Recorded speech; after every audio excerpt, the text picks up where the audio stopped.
vlog. Magandang buhay guys! For today's video, tayo po ay magpupunas ng sahig. Simple lang ang ating gagawin ngayon. Magpupunas lang tayo kasi yung aking anak ay nag-iimot-imot sa camera kung ano nang ginagawang emosyon at itnoin niya yung panoorin. Ay napansin ko dahil may naiwan akong nakabukas ang aking video. Aba kung ano-ano ang mga pinaggagawa.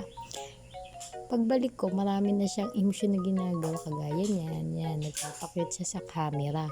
And then, habang ako nagpupunas, naglilinis, try ko nga kung ako habang nagmini vlog, ay aking nga siyang papareaksyon kung ano ang gagawin niya sa camera, kung tutumba ba niya, kung ano ba ang gagawin niya.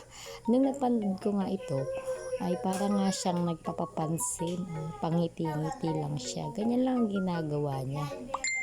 Iniwan ko nga lang siya ng konting saglit para kung ano nga ang gagawin niya ngayon.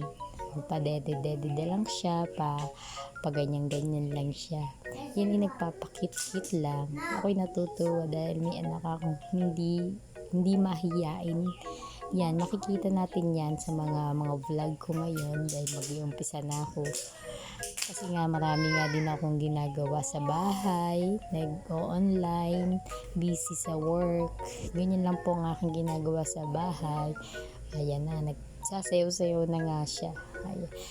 Bukas kasi yung TV namin at nakikiindak din siya sa tugtog.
Babalikan at magpapaalam na kami.